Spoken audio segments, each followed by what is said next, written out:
Murder Jones has plenty of wasted characters, and among these wasted characters is Jay. She is debatably the most wasted character, giving her setup only to not deliver on any of it, so it's time to answer the question, why Jay wasn't good enough for Murder Jones. Jay is established as a main antagonist in the first episode, and it is arguably her best episode. Jay's introduction is quick but to the point, showing us her loyalty to the company and her hatred of N as she vocally and physically abuses him, topics that would semi-get explored in Home. Soon after her first appearance, she sees N offline, slapping him while calling him a liability. When she sees N runs off, she glares at him disappointed. It should be noted that she doesn't talk to V this episode. The closest thing we get is Jay answering V's question when she asks what happens to N. Despite both of them knowing the horrors of sin, they never talk about it due to them both being closed off. Following N, she actually seems proud of him for getting into the bunker. This is the only time in the series where Jay isn't insulting N, showing that she loves the company more than she hates N. She shows him the grand, amazing, almighty, incredible, stunning, shiny, aspiring J.C. Jensen and branded pen, not caring about him as a person, but cares about him as something that she can use to gain J.C. Jensen's approval. She quickly turns on him when he begins questioning the company, acting friendly before injecting him with a virus, glad that she can finally kill him off. We last see her in the pilot during the fight scene, where she starts off annoyed at N, but still sounding smug, like she's gonna beat him easily, hinting at her downfall for the episode. Jay fights Uzi, her anger getting the better of her as she breaks a J.C. Jensen branded pen, something that feels out of character for her. She loves J.C. Jensen more than anything. Seeing her consumed with anger to the point where she snaps something she loves more than herself feels like it's overlooked. It's not a big deal, but it's worth acknowledging. Jay knocks out Uzi with an EMP, but begins monologuing, which leads to her downfall as Uzi takes advantage to use her tail to stab her and get her railgun back, easily obliterating Jay. Though Jay is simple in the pilot, she's a great one-dimensional character in this episode, making her traits easy to understand but interesting enough to keep your attention.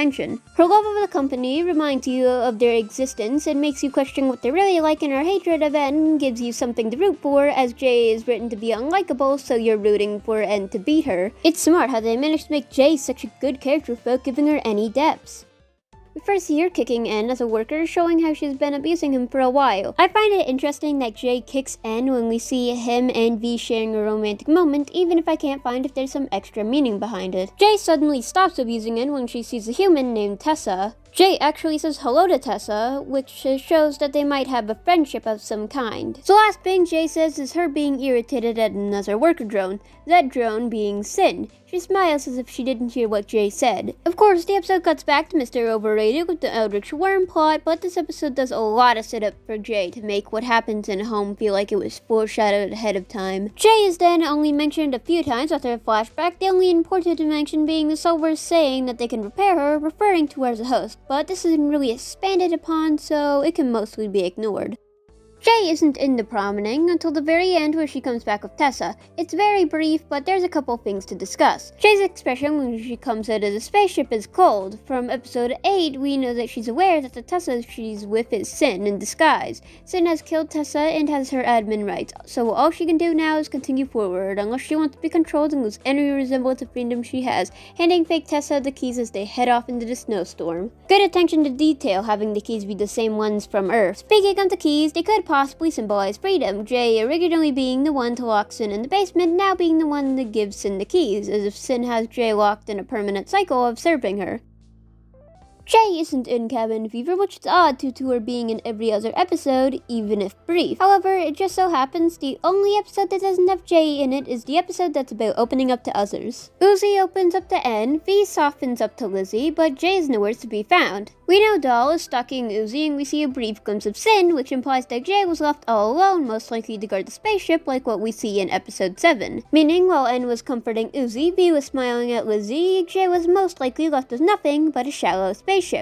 I consider this to be the Jay episode. Even if she's just a side character for Tessa, it provides so much context to her character that she wouldn't be the same without it, being Jay's most important episode. We first get a mention of Jay when we see N take out a drawing, N and V both drawing themselves as lizards for fun, while Jay drew herself as a human with the words "kill yourself" next to it. Jay drawing herself as a human shows off her ego, believing she's just as incredible as J.C. Jensen, a company that she practically worships. Compared to N and V's goofy goofy drawings, her drawing is orderly and well thought out, being drawn with crayon, showing how talented she is to not make a mistake with drawing with something that cannot be erased. Also, V and N draw themselves as lizards, creatures known for regrowing themselves and healing from their wounds. V and N managed to recover from the trauma of Sin, but J, who drew herself as a human, is never seen to recover from Sin's damage. We see J with Tessa around 3 minutes into the episode. J is cleaning a glass cup while Tessa is worried, asking J to pretend to be a royal ripping stud. J shows off, basically showing us that she views herself as royalty, which comforts Tessa, the two of them clinking glasses. When thunder strikes, Tessa winces, rubbing her wrist in pain. J looks at Tessa with a look of sympathy. This is the first time in the series we've actually seen J care for someone.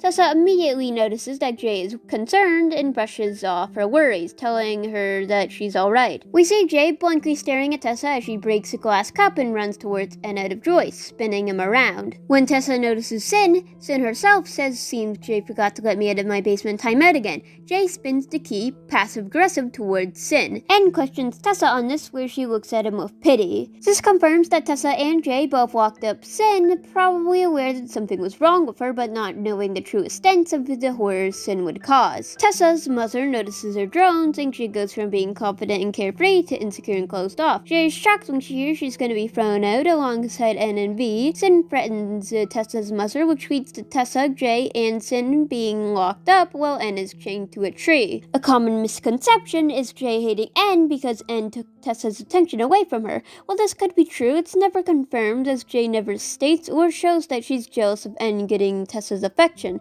It's a headcanon I believe in, but that's all it is, a headcanon. Tessa asks J to help her out, but J refuses, saying that the corporate's already spoken, showing how she'll put the corporation above her friendship with Tessa, a callback to when she put her hatred of N aside when he did something useful. Sin breaks out, and Tessa tricks J by saying that the chains were a union negotiation, causing J to break the chains out of rage. J and Tessa begin heading towards the Gala to fight Sin, Tessa bumping into an armor stand with a sword and J finding a gun. However, the two swap weapons, Tessa taking the gun for range and J taking the sword for close combat. The fact these two swap weapons so easily shows how these two are very close. If it was V or N, they might have dropped the weapon or swapped by asking. However, J and Tessa take one look at each other and already know what to do. I like to think J being given the sword is a reference to J trying to be Tessa's knight in shining armor. J and Tessa spot N and Crozy, where Crozy takes the key from J to uncover the secrets of Sin. By this point in the episode, J has decided to use the freedom she has to help Tessa with the Sin problem, attempting to uncover the secrets of Sin. J fights Zombie V, but Zombie V screws off, leaving J and Tessa to barge into the Gala, both ready to take a stand, yet unready for what's about to happen next, as Sin easily takes control of every drone in the Gala, including J. We know Tessa doesn't survive this, and we know from Uzi that possessed drones can remember what the solver made them do. So even if J isn't the one who killed Tessa, which is unlikely because the solver likes screwing with people mentally, the chances of J not seeing Tessa die with her unable to do anything are very unlikely. The episode ends with the flashback over, seeing J right next to fake Tessa,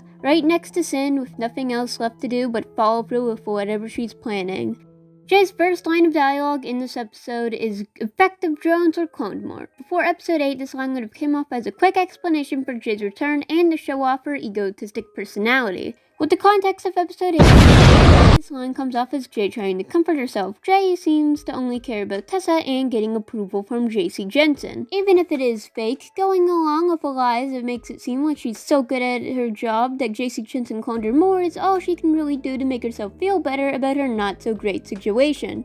And then Tessa gives Jay the keys. The expression on Jay's face has always confused me, but writing the script and finally noticing what the keys could possibly mean, I think I get it. When first realizing the keys symbolize freedom to make choices, I at first thought that Jay's expression was explained by the fact that she had forgotten what freedom was after giving the keys to Sin in episode 3. But now, I think she has that expression because she remembers what freedom is. Sin is giving her the choice to ditch shit off Copper 9 and escape. But after the events at the Gala, Jay has learned that freedom comes at the price of risking everything you have just to gain more. Jay made that risk so long ago and lost her best friend to it. Now she's faced with the decision: lose all freedom she has, or go with Sin's plan.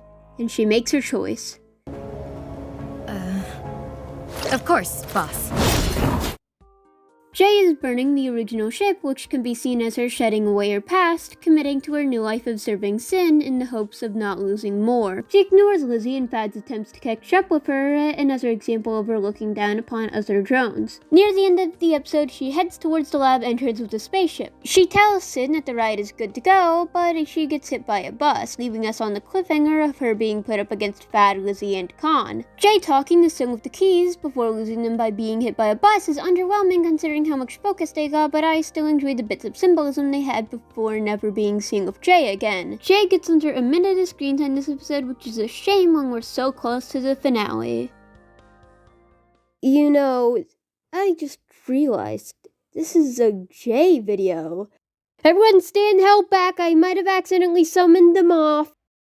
I've been light on judging Jay's writing, but unfortunately, now we have to acknowledge the existence of Episode 8.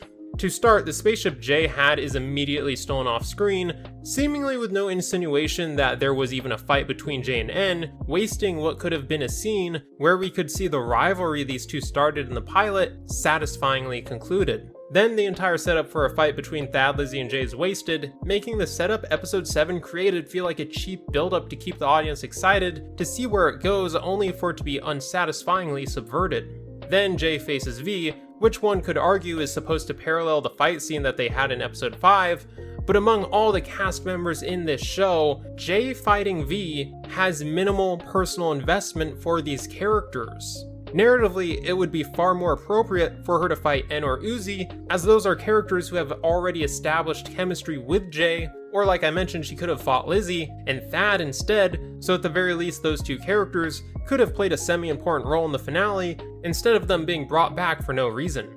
But instead, she fights V. So, how does that go? Jay and V argue. V gets angry that Jay was lying to her this entire time about Sin leaving them alone if they had done their jobs, which doesn't even make sense for V to say, as V hasn't been doing her job, and Jay has been out of commission so she can't do her job either, so it's actually reasonable for Sin to take matters into her own hands. Just another stellar example of writing quality from Liam. Jay then sees this as V being immature, saying that the solver tricked both of them, which is a line that is so vague that it doesn't really add anything to Jay's character, as it's never explained how Jay was tricked.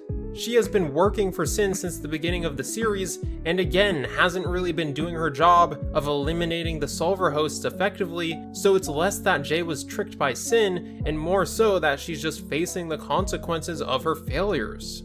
Afterward, Jay manages to beat V, saying that V knows that there is no escape, even in death, which is a callback to it being established that the disassembly drones were cloned, so Jay can never be free of Sin's control. And then she offers V to join her on Sin's side. This is a rare case of Jay being sympathetic, as she's offering V a chance to maintain her own autonomy after Sin wins, instead of being cloned and forcibly controlled by Sin, just like Jay was during the Gala Massacre.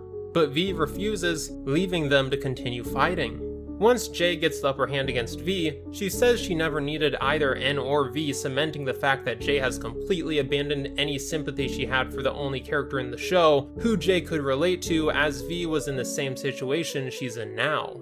Unfortunately though, this is her last line of dialogue in the series, and from this point forward, she's basically thrown away, and never has any follow-up or conclusion to the arc that felt like it was still in its infancy. The last appearance Jay ever has in the series is in the credits, repairing her spaceship and no longer working for Sin. But now that she's free of Sin's control, what does she do with herself? Well, if you are one of the Murder Drones theorists who associate the lyrics of songs in correspondence with when characters are on screen, during the credits song the lines "I'll need you" are said, which could hint that Jay is dependent on having someone to obey, as she's lived her entire life serving others, and in a way, Sin was the closest authority figure that she had to Tessa. And now, for the first time in her life, she is alone, and has to face this new stage of her life in complete isolation, unsupported and unwanted. Jay may not have been a main character, but all the pieces were there to make her a great character. A character who was enslaved by her master's murderer is a classic and inspiring story trope, and although she may not have deserved a happy ending, she did deserve, at the very least, a conclusive end to her story, but due to incompetent writing, terrible pacing and superficial subversion, Jay couldn't even have that. Jay was almost a great side character before her failure hit in the final episode. Dear God, I wish they could have done better, but at the end of the day, the finale still stands, ruining her build-up, her relationships, and her entire character.